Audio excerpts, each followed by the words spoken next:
दोस्तों, स्वागत है हमारे चैनल पर। आज हम आपको लिए चलते हैं 18वीं सदी के अवध में, जहां एक ऐसे नवाब ने शासन किया जिन्होंने लखनऊ को दुनिया भर में एक पहचान दिलाई। जी हां, हम बात कर रहे हैं नवाब आसफुद्दौला की, जिनकी दरिया दिली और वास्तुकला के प्रति प्रेम आज भी लखनऊ की गलियों में गूंजता है।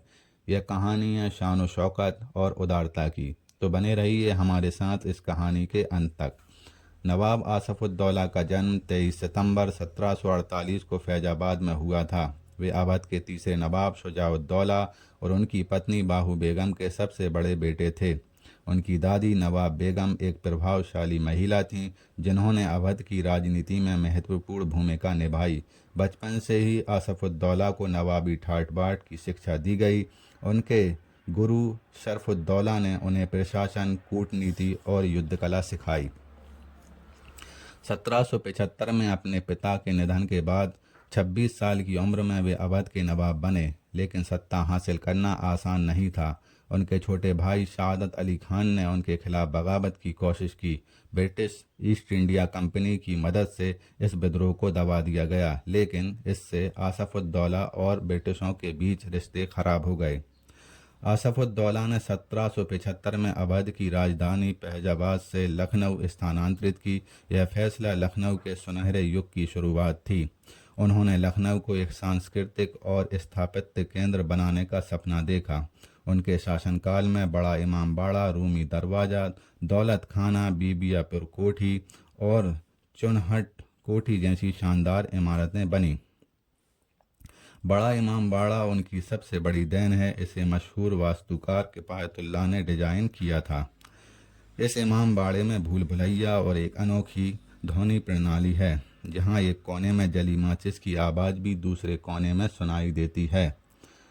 रूमी दरवाज़ा, जो कॉन्स्टेंटिनोपल की वास्तुकला से प्रेरित है, 60 फीट ऊंचा है और लखनऊ की पहचान बन गया है। इन स्मारकों ने लखनऊ को नवाबों का शहर बनाया। 1784 में अवध में भयंकर अकाल पड़ा।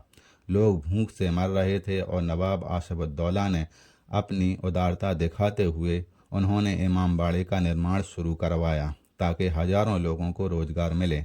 एक अनोखी योजना के तहत दिन में आम मजदूर निर्माण करते थे और हर चौथी रात को अमीर लोग, जो दिन में काम करने में शर्मिंदगी महसूस करते थे, चुपके से बनाई गई संरचना को तोड़ देते थे। इसके लिए उन्हें मजदूरी दी जाती थी। इस तरह नवाब ने उनकी गरिमा को बचाते हुए उन्हें रोजगार दिया। उनकी इस उदारता ने लखनऊ में एक नई कहावत को जन्म दिया, जिसको ना दे मौला उसको दे आसफुद्दौला। उन्होंने गरीबों को अनाज बांटा, भोजनशालाएं खोलीं और अपने खजाने को ज़रूरतमंदों के लिए खोल दिया। आसफुद्दौला अपनी शानदार जीवन शैली के लिए जाने जाते थे। उन्हें शराब, शबाब और कबाब का शौक़ था। वे गुलाब के इतने दीवाने थे कि उनके बागानों में सैकड़ों किस्म के गुलाब उगाए जाते थे। लखनऊ को उनके समय गुलिस्तान लखनऊ कहा जाने लगा।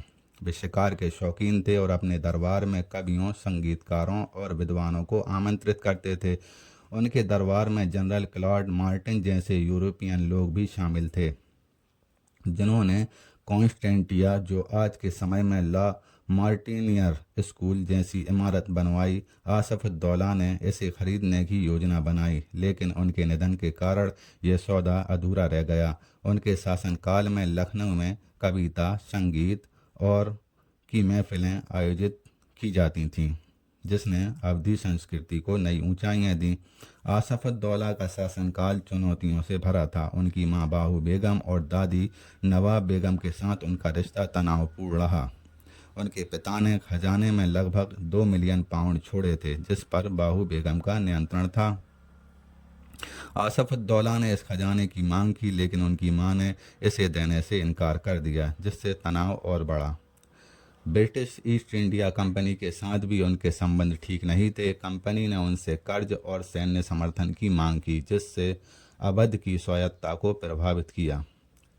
1773 में रोहिलखंड युद्ध में उनकी जीत के बावजूद ब्रिटिशों का प्रभाव बढ़ता गया। 21 सितंबर 1797 को 48 साल की उम्र में आसफुद्दौला का निधन हो गया। उनके बाद उनके बेटे वजीर अली खान नवाब बने, लेकिन उनका शासन छोटा और अस्थिर रहा। आसफुद्दौला की विरासत आज भी लखनऊ के स्मारकों, उनकी संस्कृति, उनकी दरिया दिली की कहानियों में जीवित है। दोस्तों, अगर आपको ये वीडियो पसंद आया है तो कमेंट में बताएं आपको लखनऊ की कौन सी जगह सबसे ज़्यादा पसंद है। मिलते हैं अगली वीडियो में।